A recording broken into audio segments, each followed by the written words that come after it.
Today on Hampton Roads Business Weekly, we're looking at women in business. From a local boutique owner who's amassed over 140,000 Instagram followers to a unique resource available to women trying to take their business to the next level. Get ready for Hampton Roads Business Weekly because it starts right now.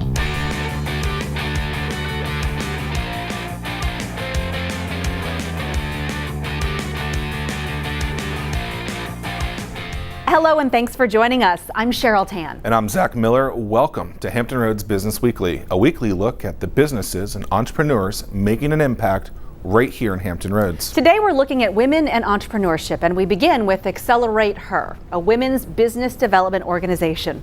They started the Juniper Project, a resource designed to help women grow their business to the next level. We're talking about women in business today and some of the challenges unique to women who own their own companies. We are thrilled to talk with Z Worstel and Francine Spinelli, the owners of Accelerate Her. Thank you so much for talking with us. Thank you for having us today. Let's start with Accelerate Her, what it is and why you decided to create this business. Okay. Well, Accelerate Her is a women's business development organization. We focus on creating tools and training and services that promote women business owners and help them grow their business, because we saw a need out there where there were lots of tools out there, but a lot of them didn't address the unique needs that women have when they start a business and when they run a business. There's certainly no shortage of tools or online classes or platforms, but you created the Juniper Project for a specific reason. Right, we did. What we found out there is that there's a lot of tools and platforms and strategies for women who are starting their businesses, but there really isn't anything out there for women who enjoy some early success in their business and then get to a point where they want to grow. And so what ends up happening is that they plateau and they're out there seeking some tools and some support, and they just weren't finding it. And so we wanted to address that by creating the Juniper Project. I had the chance to listen to the two of you at a conference in Chesapeake a few weeks ago, and the statistics you were sharing were staggering about the success of women business owners at a certain level. Of privately held firms, women own about 35% of privately held firms, yet they only generate 11.4% of the revenues generated by privately held firms. And there's only 171,000 business owners who are women that make it over that $1 million mark in the United States today. And that number is much lower than the number of firms that are owned by men that make it to that same level. And the other concerning thing for us was that 90% of women remain solopreneurs for their entire business career. And one thing that is directly correlated to earning more money is the number of employees that you have. So we're seeing some trends and some things that were really standing in the way for women, and we thought that that was something that if we addressed, that would change some of the statistics, so we could move the needle a little bit and help that improve for our daughters and our granddaughters and the women that follow us into the entrepreneurial space. It seems that there are a lot of tools out there, trainings and programs for companies that are starting out. And I know that you had mentioned that there are some once you get to a certain level, but not much for those in between. Right. What kind of support is different for this level of entrepreneur versus the ones just starting out or the ones that are super successful? Well, it's focused on growth. So when you first start a business, you do a business plan and you plan what you think you want your business to look like. But as you grow that business, things change, and you need to take stock of that change, and you need to pay attention to it, and you need to understand where your business is going and plan for that. So we focus a lot on how are you going to grow this in a smart way? How are you going to think about scaling it so that it scales without killing you? Because we all know we have very little time on our hands to grow a business, and one of the problems is women hold back from scaling in some respect because they don't want to put anything more on their plate, and to them it seems like adding more employees, adding bigger space to take care of just adds more, and so they back away. And we're trying to show the women in our program and give them tools so that they can scale in a way that makes sense for them, and that they're not going to work harder, they're just going to work smarter. I guess I didn't really answer your question completely, but we try to get women to think about things that their startup programs don't have you thinking about. So we have them setting up boards of advisors, and we have them developing a support system so that they have the tools that based on our research, are missing from their arsenal at this point. How can people find more information about this? On our website, www.accelerateher.com, and there's a tab for the Juniper Project, and you can get more information there, and you can even apply if you're a woman business owner. So, Francine and Z, thank you so much for your time. No, thank you. Congratulations. Thank you, and good luck Cheryl. in your mission. thank you so much. Thank you very much. Coming up, meet a local woman who turned her small boutique into an online powerhouse with over 140,000 Instagram followers. But first, we'd love to hear from you. So if you have questions or comments during the show, you can tweet us at HR Biz Weekly. We're back right after the break. Welcome back to Hampton Roads Business Weekly. We're here with Cassandra Savage Ellis of Curvaceous Boutique. Yes. Thanks for being with us today. Thank you. What is Curvaceous Boutique? Curvaceous would be your #1 source for trendy, fashionable, head-turning plus-size clothing. We offer sizes large to 3X for our plus-size, curvy, voluptuous, full figure, big bone, Love it. and many more names. You're 9 years in business now. Yes. You have a location in the beach off of Newtown Road. But what is interesting is 75% of your business is done online. You get the Curvaceous Boutique kind of brand worldwide. Yes. How have you been able to take kind of a storefront retail shop and get that online into the world? Social media platform has been a big influence in expanding the business outside of Virginia. Social media, of course, we started with the MySpace, and then the Facebook, and then when Instagram, that took off. Yeah. Utilizing those things, I also connect with a lot of plus-size bloggers. Some that's in Canada and some in other countries that I deal with, where I send them things and then they advertise to their audience in that area. So I really think networking, but social media and connecting with people that's in your line of business is always helpful to take you to the next level. So I love that you solved a problem. You found the niche in plus size being the thing, but you still have to have a product that people don't want. Right. And so through your social media, you've been able to get, I believe, 100,000 followers. 132. 132,000 followers on Instagram. I mean, that's impressive. Yes. How have you been able to do that? Again, posting pictures. A lot of customers want to know who you are, what you are, where you are. I'm a visual person, so a lot of times when we do photo shoots, we do behind the scene, nothing, professional. We just shoot it with our phone so they can see what leads up to that look that's posted on the website. Also connecting with bloggers, going to other plus size events. But the key thing for me is just being able to show my audience it's okay to be plus size, educating them on how to dress according to their shape, and also presenting a great product. I think 50% of your business is image. Everything is about image, how you bring yourself. A lot of times, a lot of businesses don't do well because they don't invest money into the image of it. So for me, I focus on the look, providing that customer, okay, so I can take this look and do it several different ways. So let's dissect one of your Instagram pictures. Okay. Let's say we're going to do it right now. Okay. Right? Got my phone. Right? What would you do to kind of share the image of you today?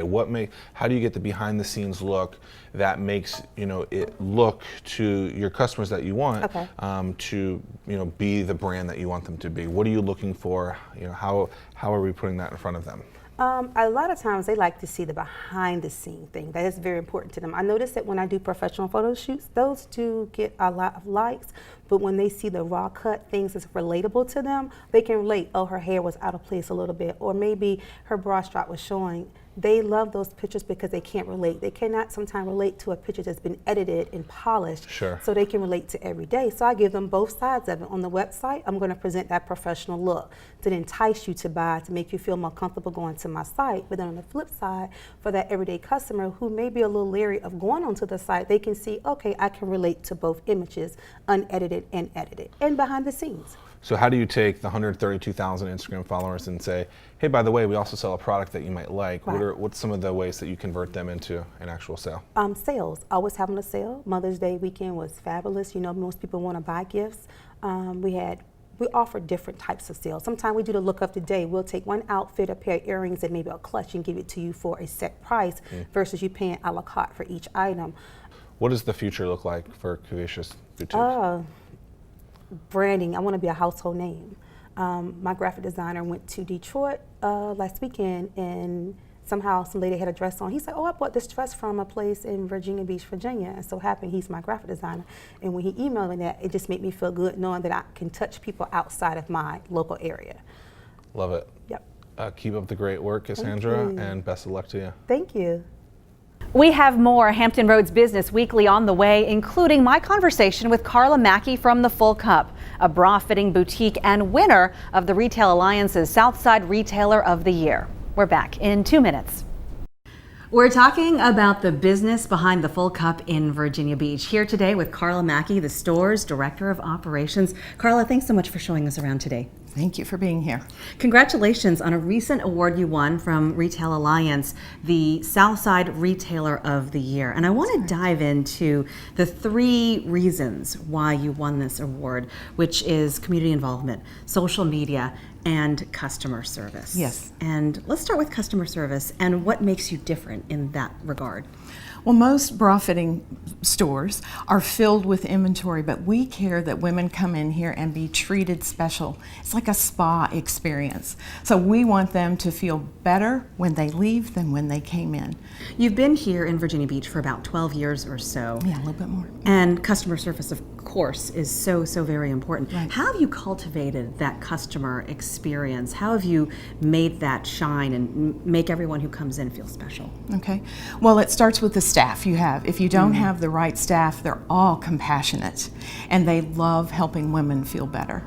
And so we start in there, and then when we are in the dressing room and talking with them and helping them to feel special and helping them to know what they actually need and are looking for in their lingerie. How have you used new tools, maybe social media or email newsletters or whatever it is that you've done to keep that connection going and find success in these new ways? Okay. We do use email. We do a monthly newsletter. We also use social media. We're on Facebook quite a bit, Twitter, Pinterest. We're part of the TripAdvisor and Yelp. We're on all of those media outlets. So we see that people find us in different ways when they're coming to the area sometimes. They might have heard something about us, so they will check us out. Of course, most of our business comes from either referrals, like people like yourself, or businesses, doctors, other stores that know that their patron needs a solution. What has been the most successful as you try to get in front of new people? Going out and doing grassroots, you know, when somebody asks me to come and speak to groups and other organizations, we're very involved in Brahaha as well as the CHKD Milk Bank. We're involved with Retail Alliance. So, and we also go into the shelters and do fittings for the ladies. Our customers are the most generous people in the world, and they will bring us their gently used bras or their brand new bras that they might have bought somewhere else and they just don't fit.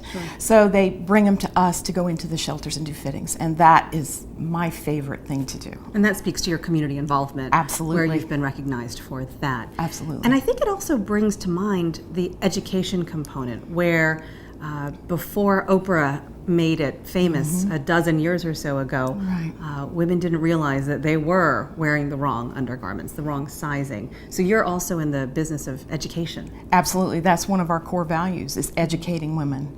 We want them to know what size they wear, and but not only that, we want them to feel good and comfortable in their body. And that is the key component of that. And Oprah has made it so it's not a hush, hush. We can't talk about our lingerie or our underwear or bras and panties. Those are all things that need to be discussed because they can change a woman's life just by getting a new bra. Any advice for new business owners? As you've been here in Hilltop for a dozen years or so, any advice that you can share with those who are looking to start up their own thing? Well, hiring the right staff is one of the key components. Making sure that you have done all your legal work, background work, that's another key component. Choosing the right inventory. You kind of have to be like a river. You have to be able to flow and change with your customers and your community. You have to know what people actually want. Think outside your own your own head and get advice from other respected retailers that can help you and guide you along the way. Do a little bit of listening while you're A lot of listening and a less talking. Carla, thank you so much. Some great advice. It's a great pleasure to be with you. Coming up next, we continue our series on growing your business. But first, it's the TAN plan. In today's TAN plan, we're talking about paid advertising. If you're trying to get your company in front of a lot more people, think about paying for commercials, but only after you have these 3 things in place. If you have multiple locations, like 3 or more, with a strong e-commerce system. If you offer something unique that you know people would travel for. If you have a minimum of $3,000 a month to spend consistently. If these 3 things are in place, then go for it. If not, work up to it before you invest. Want more media and marketing tips? You can find me at CherylTanMedia.com. We'll be right back. Welcome back. Right now, we're going to continue our series on smart ways to grow and expand your business. I spoke with Dr. Karen Eagle, professor at Regent University. This week, setting the right price for your product and why lower is not always better. Take a look.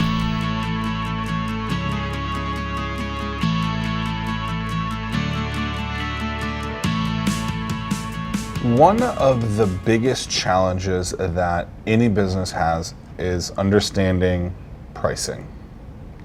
How much do I charge? How much should I make? What's a good philosophy? Where to start?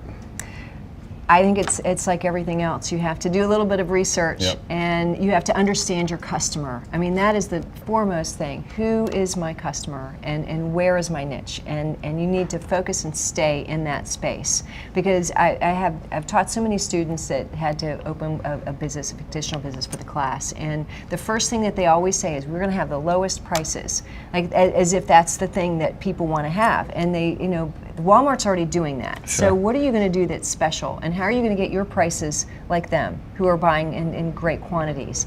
And so we have to stop as business owners thinking that we need to have the lowest price. We need to have the best price for what it is that we're doing. And sometimes you need to look at the product that you have and look at its apparent value. We talked to, we had an entrepreneur in this morning that we were talking to that paints these handmade these flags and focuses on the military and their insignia, and she was really underpricing her work because she was thinking, well, I get these these pieces of wood and it doesn't really cost me that much. But then she's not calculating in her time the uniqueness of that product. Yep. And so you have to look at, well, what is this value? What is it worth to somebody? Do you just ask them that? Do you try and make the transaction? Do you how do you understand what that is? Because as a consumer, I am going to try and go after the lowest thing possible, probably, right? Right. But sometimes if you have a premium product and you're trying to buy a premium or at a premium price, they might look at that and say, "Oh, this actually is too low. Maybe it's not as good." And you start to question that product. How do you kind of understand what you have, what you don't have, and what a customer is willing to pay to get it? Well, I think that's a really good point, that sometimes people undervalue or they price themselves either too high out or too low. And you need to look at, who are my competitors? So you have to say, who's my customer? And then you want to say, who are my competitors and what are they doing? And where is their niche? And what can I do? Where is that underserved market again? And then find where that space is, what somebody is not doing, and be in that place. And sometimes we might come from our own paradigm thinking, well, I want to be less expensive than someone else. And we underprice ourselves without doing the math to think that we really can't make money doing that. And so it's almost better sometimes to look at that, figure out the math, and then say, you know what, maybe I should carry a different product. Maybe I need to package it differently to make it, to give it the value, to make it unique so that I can get this price that's going to pay my bills. And the pricing, when you're looking at your competitors, that might not be the thing that the consumer or the other business, if you're B2B, was looking as the issue. Maybe they're looking for better customer service, or maybe they were looking for a better product. So, absolutely. So sometimes pricing isn't actually the thing to actually be kind of changing. it could be the product or customer service that someone's looking at. You are absolutely right, because the pricing is one of the components that we look at when we're looking to purchase things. But then when you get recommended to somebody or to some business and they have a product that's unique and special, we'll ask what the price is. But if we know that it has value, then we're going to pay for that, you know. And so I think that sometimes people, sometimes entrepreneurs undervalue their work a little bit because they think, well, I just did this myself. But they don't realize how important that is or how much money they can make, you know, putting it in perspective of what other people are charging. And then the opposite is true too. You can, when we had a business, we had more of a high-end store, and a low-end competitor came in and was taking out all the beginning of the market. And so we bought some lower-priced goods to try to compete with that new entity, and it failed miserably because our brand was all about, we were a better brand, better to designer price points, and the customer just didn't buy the low price. And so what you have to do to begin with is build your brand. What is my brand? What do I stand for? If I want to be the low price guy and that's what I'm all about, then build that brand and make that what you're all about. But if you're all about this product and this is what I carry and I'm very special, then the pricing just needs to go along with that. And sometimes if you price yourself too low, people won't buy it because it doesn't make sense to them because they're in this other echelon. Pricing is definitely a challenge, and by following some of these methods, you could get a little bit closer. That's right. Karen, thank you. Pay your bills. Pay your bills. That wraps up another edition of Hampton Roads Business Weekly. Like us on Facebook and Instagram at HR Business Weekly. There, you will find segments from previous shows, plus some great behind-the-scenes pictures and videos. For Hampton Roads Business Weekly, I'm Zach Miller. And I'm Cheryl Tan. We'll see you next week. Hampton Roads Business Weekly, sponsored by Regent University and produced by ABC 13.